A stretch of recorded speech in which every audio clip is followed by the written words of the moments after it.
We start with a disturbing story. A first grader brings a loaded gun to an elementary school in Albuquerque. Now police are trying to figure out exactly how that happened. Investigators say the boy somehow got his hands on the loaded gun at home. He told a teacher at Helen Cordero Elementary in southwest Albuquerque he had a gun just like this one in his backpack. The teacher looked in and sure enough there was a loaded .40 caliber Glock that looked just like the one you saw in the backpack. Police took the gun, then the district sent a letter home to try to reassure parents that the kids are safe.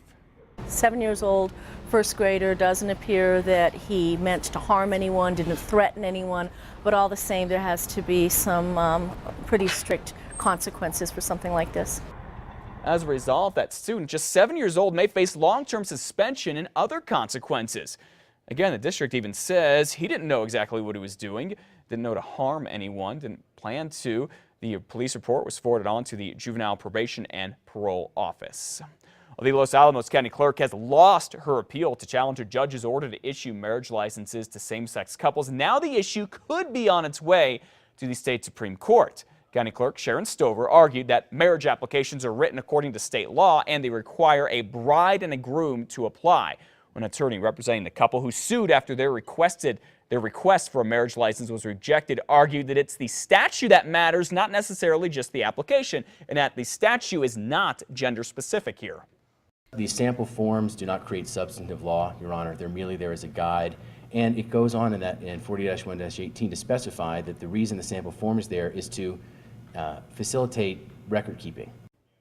That was Brian Egoff. The county clerk has not said if she'll appeal the judge's ruling. If she does, the state Supreme Court could finally resolve this issue of gay marriage across the state instead of judge by judge, county by county. Meanwhile, an expanded group of Republican legislators in New Mexico have filed 2 more lawsuits, this time to block the Valencia and San Miguel county clerks from issuing marriage licenses to same-sex couples. 8 more legislators have joined the 7 who sued the Doña Ana county clerk last week. Those 3 counties have been issuing gay marriage licenses without a court order.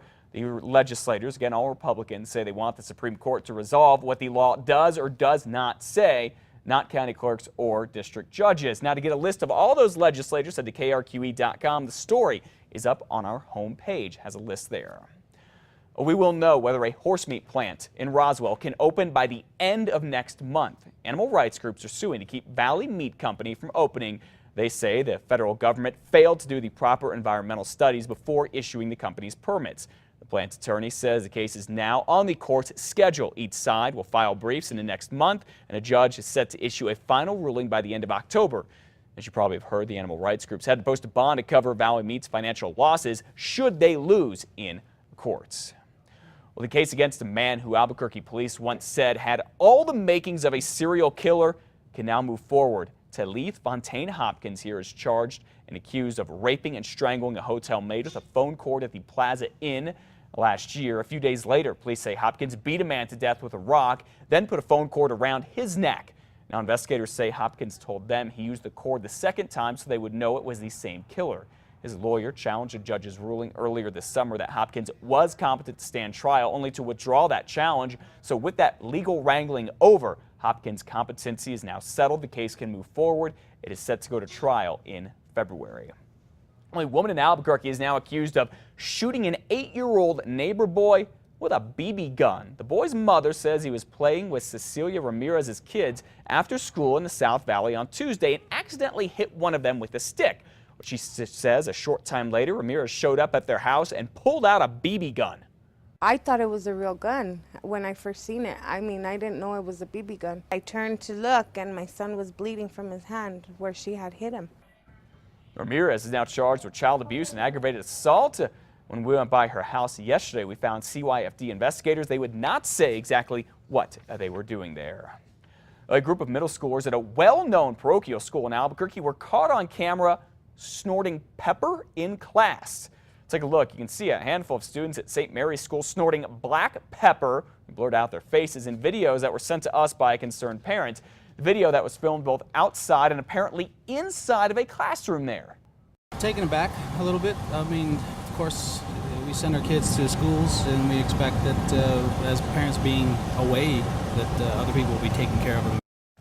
All right, you may have heard the pepper challenge, like the cinnamon challenge, is one of many dangerous food challenges that Going around viral videos online, the New Mexico Poison Control Center warns that while these challenges might seem funny to kids, they can cause some serious health problems. If someone were to breathe in pepper actually into their lungs, it could cause inflammation. That could lead to an infection. The doctor and hospital, so on and so forth. The school's principal didn't want to talk on camera, but said it was an isolated incident, that the appropriate consequences were given. All right, 5:37. It is happening tonight. It's expected to be bigger than last year. We're talking about the festival and even Zozobra himself. News 13 Samantha McDonald joins us with everything you need to know if you're headed up to Santa Fe tonight. Good morning, Samantha. Good morning, Matt. Well, if you're planning on going to watch Zozobra burn tonight, get ready for some lower prices, more parking options, and a return to tradition. The changes come as a way to boost the number of partygoers and draw a bigger crowd than last year's record low attendance of just 18,000 people. Organizers cut admission in half, from $20 down to $10 for adults. Kids under age 10 get in free. If you're worried about parking, you can park in designated areas about 15 minutes away from the event for $5 and take a free shuttle to the festivities. The shuttles will run every 20 minutes. Organizers also are coordinating with the New Mexico Rail Runners, so everybody coming from Albuquerque and train stops further south will be guaranteed a ride home. To simplify things and keep the crowd moving once you arrive, there are 10 entrances this year instead of just one. And of course, the most important guest at the party, Zozobra. He grew 1 inch this year, standing at 50 feet and 2 inches tall.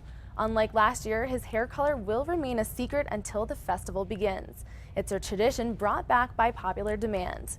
We want the crowd to really have a fun time. We want them to enjoy themselves. And so we've just tried to do everything that we possibly can to be a better host. Something else different about this year's event, Zozobra is being stuffed to the brim with worries submitted online from all over the world.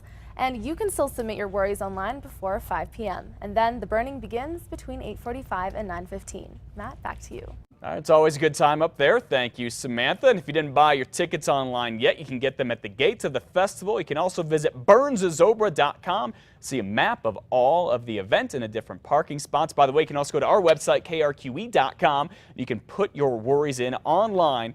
They'll be burned up there tonight. And please be forewarned, at .08, we incarcerate. Santa Fe County has a new slogan, a new approach to catching drunk drivers on this big fiesta weekend. The message is going to appear all around town on buses and liquor stores and on coasters at bars. If you're going up there and you plan on drinking, take a cab, have a designated driver. Please do not drink and drive.